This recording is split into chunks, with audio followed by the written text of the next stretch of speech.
Welcome to KaiChi Live. I'm KaiChi, and this is my recap of Dragon Ball Super Episode 81. Before the match started, Bergamo, I think that's his name, he introduced himself to the other gods of the other universes as Bergamo, the Crusher of the Trios the Dangers. He spoke to the other gods of the universe, saying that it is Goku's fault that they are in this predicament. If it wasn't for Goku's wish to fight other fighters from other universes, as I mentioned before in the previous recap, they were planning to erase more universe anyway, so the point is kind of moot. However, he was able to get most of the universe on his side, on his view on Goku, and Universe 7. Then he spoke to Zeno, both Zeno, the future and present one, and asked if he won the match between him and Goku, they would rescind their decision to erase the loser's universe if the tournament of power will help.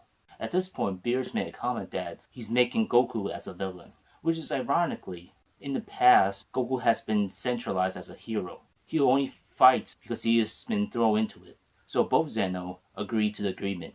If Bergamo beats Goku in the match, they will rescind their decision to erase the loser of the universes. We get a reaction from Goku that he said that he's fine with it, that he's going to enjoy the fights and like fighting on the edge. The priest told Goku if he holds back in the match, in the fear of getting erased, Zeno will erase all the universes. Goku comments back that he doesn't like to lose and he will fight to the fullest. So the match starts between Bergamo and Goku. At first, they both fight physically, throwing punches and kicks. Essentially, they both testing each other. At this point, Bergamo decided to showcase his ability. He asked Goku to punch him. Bergamo stood defenseless with open arms, wanting Goku to attack him, and so Goku did. This is where we found out that Bergamo's ability, he is able to use the opponent's attacks to power himself up. After he got punched by Goku multiple times at his chest and his stomach, he grew bigger. This of course excites Goku, since he wants to fight a fighter that seems to have a limitless ability, of opponent that receives the attack and gets stronger every time. As the match went on, Goku became Super Saiyan and attacked Bergamo, and of course Bergamo got bigger and stronger. His hand also glowed red, of red energy. At this point, Bergamo grew almost to a giant, or into a giant. Bergamo retaliated with a bunch of energy ball attacks towards Goku. Goku, of course, was able to dodge it and escapes the attack. After an attack was cleared, Bergamo lost track of Goku. As the next scene pans to Goku, who was in fact behind, or on Bergamo's back. Since Bergamo is so big, he will lose sight of Goku. Seeing this, Goku got more excited and decided to go Super Saiyan Blue. All the gods from the other universe commented that they felt the God Chi, and they were surprised that Goku able to achieve it. At this point, Goku decided to use Kaioken with Super Saiyan Blue to power up more, and in doing so, to power up Bergamo more in order to fight him and get more excited. So Goku unleashed a Kamehameha at Bergamo. Of course, Bergamo retaliated with his own blast. At this point, Bergamo was really huge and encapsulated the battling field and destroying it. As the two energies collides, it seems that Bergamo has the upper hand, but Goku was able to overpower Bergamo, and Bergamo got hit by the Kamehameha attack. As the dust clears, we see Bergamo shrink back to regular form, and Goku powers down. At this point, Goku comments that Bergamo was holding back, and he was looking forward to the tournament of power to see us in full strength. Bergamo, of course, viewed this as an insult, calling out that he's a villain to all the universes, saying that what he's doing so will destroy them all. As his brothers, both Lavender and Basil, trying to whisk him away. At the end of the match, Goku being Goku, faced toward all the other universes and asked them to bring their most powerful fighters to fight him. He would head all them on.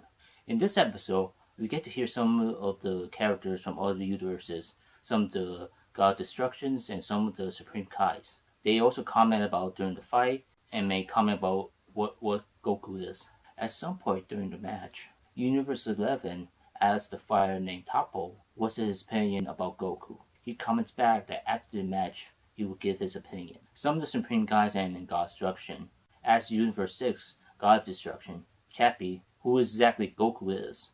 And Chappa comments that Goku has some unfounded potential.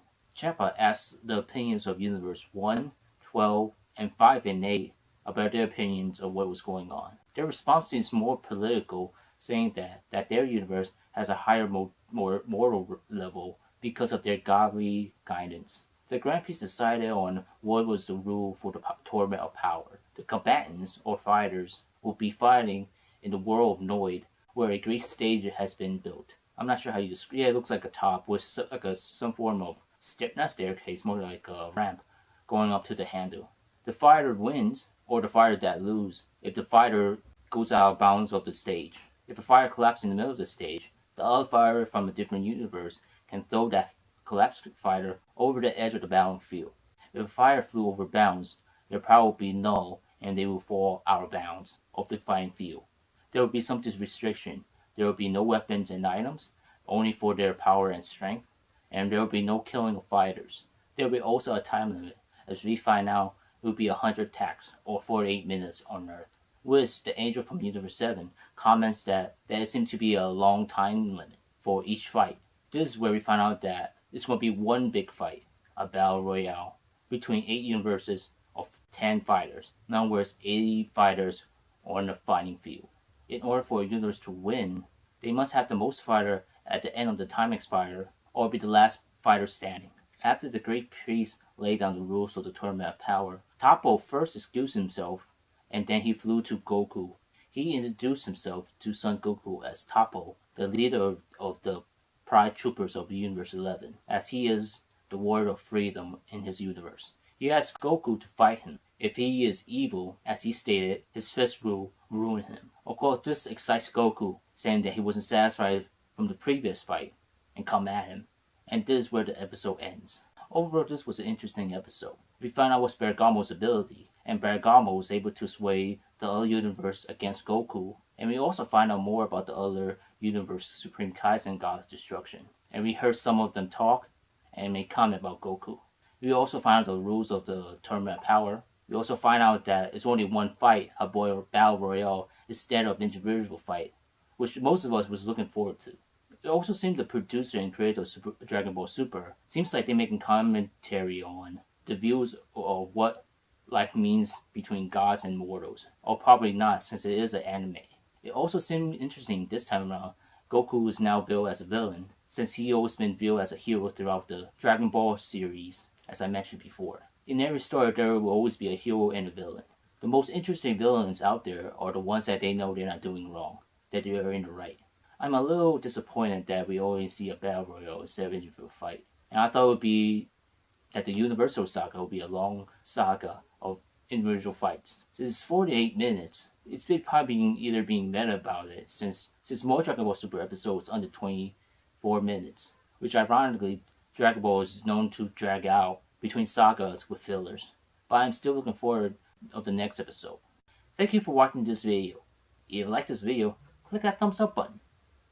Click over here to watch my previous video. Click over here to watch my previous recap on Dragon Ball Super. Click over here to watch my next recap on Dragon Ball Super. And click over here to subscribe to my channel KaiChi Life for future nerd and geeky videos. Thank you.